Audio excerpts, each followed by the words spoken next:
So, as I'm on a reconnaissance mission for God, then today, at this hour, God has directed me here.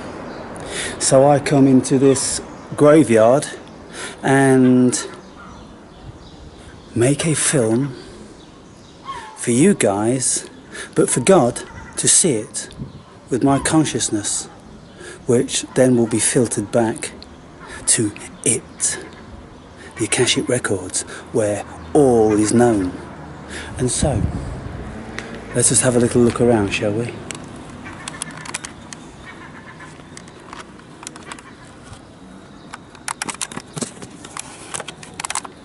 Interesting, huh?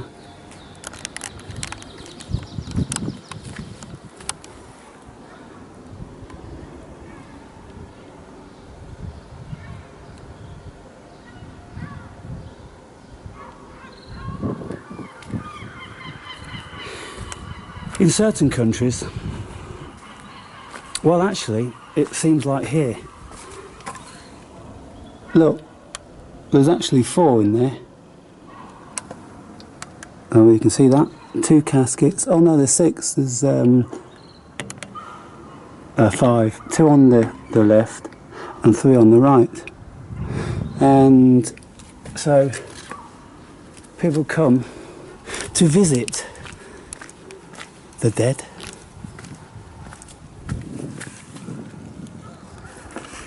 Same in there. Look, coffins. And so, what? Oh look, sad children's ones there. You can see all in there.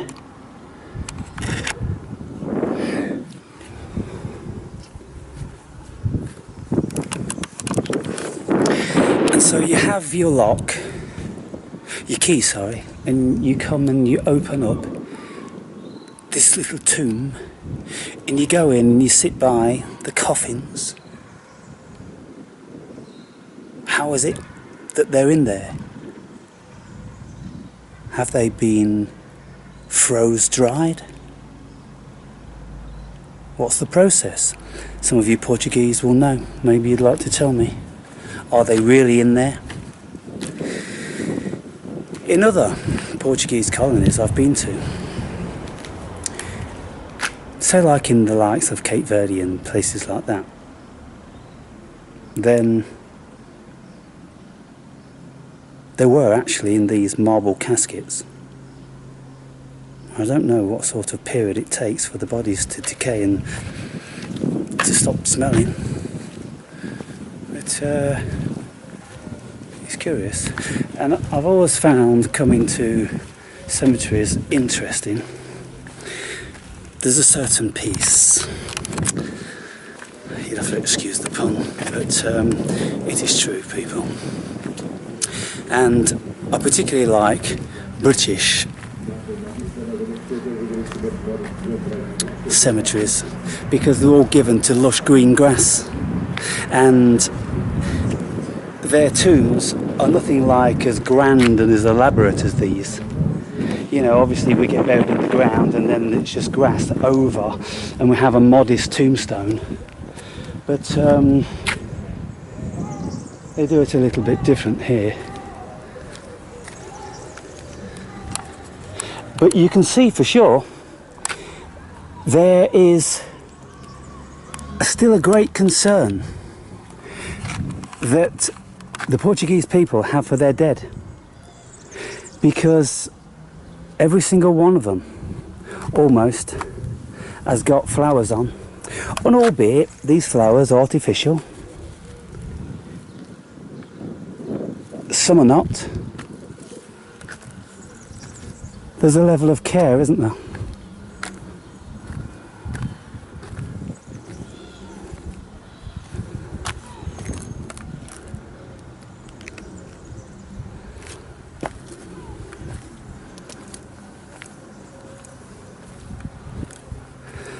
Oh wow, I didn't realise the expanse of it up here. You see, what drew my attention was this crazy tree here. I saw the top of it from over the wall and I started to head towards it. that, in particularly on DMT or shrooms, will blow you away. Seriously. It wouldn't be evil or scary, it would just be alive. And of course it's alive now, but it will be showing you in some sort of another way, because all the limbs and things like that, well, that would be a creature up there, and it'd have a face and it'd be looking down at you, and there'd be so many other faces in it, and they'd just be looking. And the thing is about these things, when you see them on DMT, it's not like they're like this, or they're like this, or anything like this. What they are, they're just like this. Just that. You would have seen these sort of depictions in art form somewhere. There's no expression. It's just very matter of fact. There's no indication of any thoughts whatsoever. They're just saying that they're a being. And they leave the interpretation to the experiencer. And so as we're noticing things, people, let's have a little look at this tree, shall we?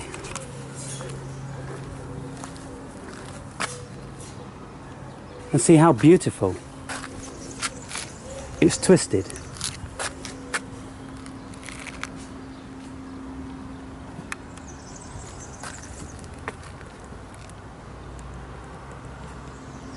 Beautiful.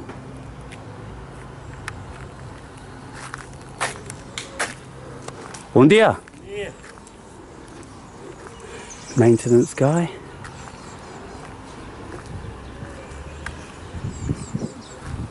So it really is quite expensive. Look at all those. Look at the care. All adorned with beautiful bright flowers. Marble.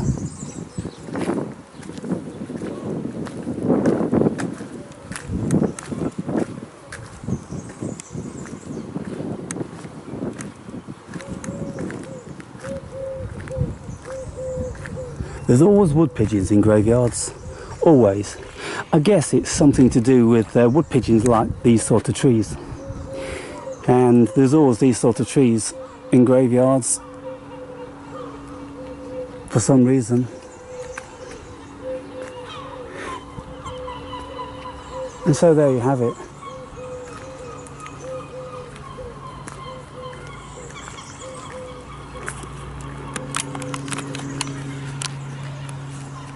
So, what's your preference?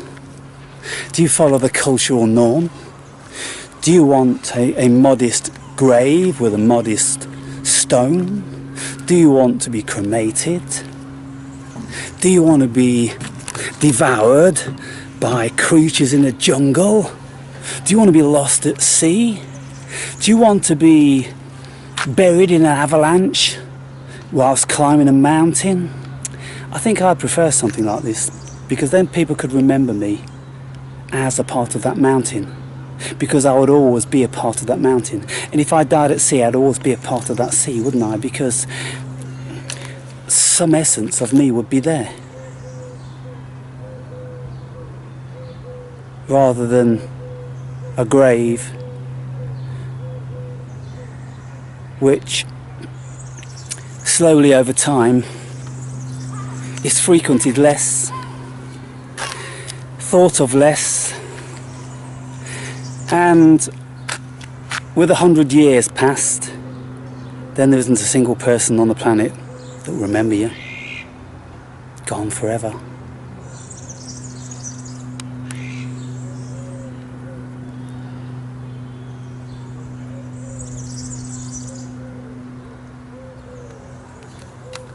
So normally I would have a meditation, but I don't feel like a meditation here because it's too superficial for me, really. It's too over the top. It's like nobody's really died. It's like they're having a party for everybody.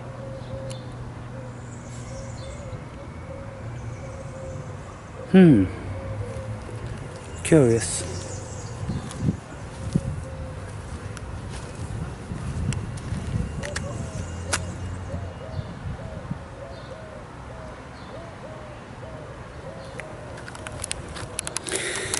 So for those of you that are Portuguese, you wouldn't find this interesting remotely.